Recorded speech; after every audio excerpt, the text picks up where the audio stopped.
Delhi liquor కేసులో ED CBI తరపున MLC కవితకు విధించిన జ్యుడిషియల్ రిమాండ్ నేటితో ముగియనుంది. ఇక దీంతో ఆమె రిమాండ్ను పొడిగించడంపై రౌస్ అవెన్యూ కోర్టు నేడు విచారణ చేపట్టనుంది.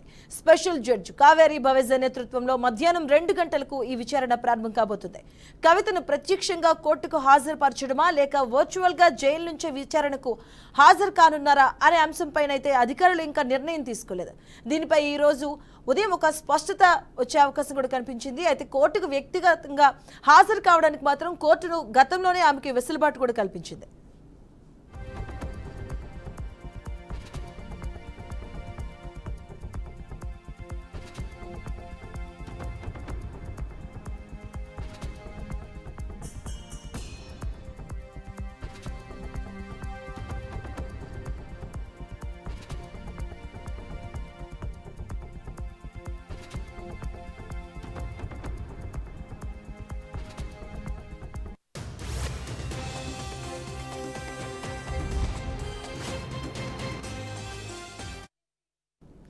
ఢిల్లీ లిక్కర్ కేసులో ఈడీ సిబిఐ తరపున ఎమ్మెల్సీ కవితకు సంబంధించిన జ్యుడిషియల్ రిమాండ్ నేటితో ముగియబోతుంది.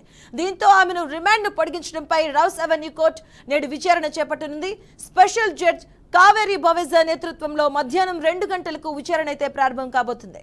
కవితను ప్రత్యక్షంగా కోర్టుకు హాజరుపరచడమా లేక వర్చువల్ గా జైలు నుంచే విచారణకు హాజరు కానున్నారా అనే అంశంపై అధికారులు ఇంకా స్పష్టత అయితే ఇవ్వలేదు. అలాగే కోర్టుకు వ్యక్తిగతంగా హాజరు కావడానికి కోర్టు గతంలోనే ఆమెకు వెసులుబాటు కూడా కల్పించింది.